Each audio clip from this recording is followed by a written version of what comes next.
अभ्यास 31। अध्यक्ष महोदय, जब कोई देश पराधीन होता है तो किसी भी स्थिति में उससे औद्योगिक विकास संभव नहीं होता। शासन करने वाला देश यह कभी नहीं चाहता कि पराधीन देश का औद्योगिक विकास हो और वह आर्थिक रूप से समृद्धिशाली बन सके। ऐसा होने से उसे अपनी प्रभुसत्ता बनाए रखने में कठिनाई पैदा हो जाती है और इसलिए वह चाहता है कि राजनीतिक रूप से पराधीन देश आर्थिक रूप में भी पराधीन बना रहे। अपने देश भारत का उदाहरण हमारे सामने है। जब तक यहाँ अंग्रेजों का राज्य रहा, तब तक उन्होंने यहाँ किसी भी उद्योग को पनपने नहीं दिया और इस प्रकार वह हमारी प्रगति के मार्ग में सदा ही रोड़े अटकाते रहे। Next stanza. अभी हाल ही में कुछ आंकड़े प्राप्त हुए हैं, जिनसे ज्ञात होता है कि भारत ही नहीं, एशिया में कुछ और देश भी ऐसे हैं, जिन्होंने स्वाधीनता प्राप्ति के बाद भारी औद्योगिक प्रगति की है। कोरिया भी एक ऐसा ही देश है, जिसे भारत से कुछ ही वर्ष पहले आज़ादी मिली थी। आंकड़ों से पता चलता है कि आज़ादी से पूर्व 1944 में वहाँ जितना औद्योगिक उत्पादन एक वर्ष में होता था, अब उतना उत्पादन वह देश केवल 12 दिन में कर लेता है।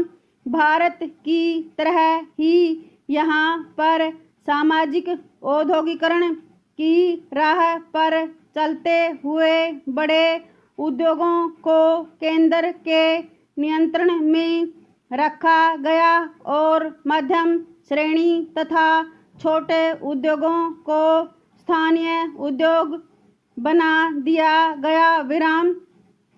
इसके साथ यहाँ छोटे उद्योगों को अधिक महत्व दिया गया। आज यहाँ के छोटे उद्योगों में विभिन्न प्रकार का उत्पादन हो रहा है।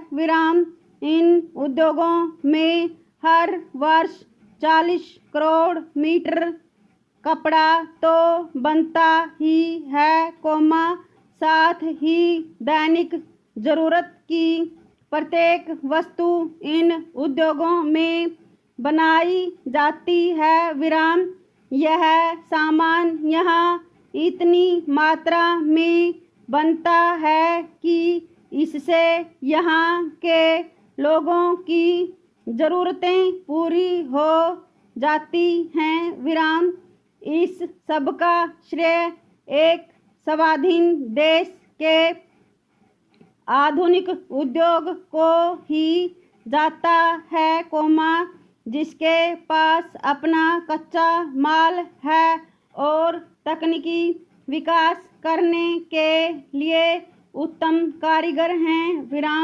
उत्तरी कोरिया की सबसे बड़ी सफलता रेलवे का विद्युतीकरण है। रेलवे विद्युतीकरण का सबसे बड़ा लाभ यह होता है कि उस देश की यातायात में शीघ्रता आती है, जिसके फलस्वरूप देश के उत्पादन को एक स्थान से दूसरे स्थान पर शीघ्रता से पहुंचाया जा सकता है और कच्चे माल की कमी नहीं रहती। विराम। इसके साथ साथ लोगों को यात्रा करने में भी सुविधा होती है तथा वे एक स्थान से दूसरे स्थान पर जल्दी पहुंच जाते हैं। विराम। मेरे विचार में भारत सरकार को भी कोरिया की भांति रेलवे के विद्युतीकरण पर अधिक ध्यान देना चाहिए। विराम।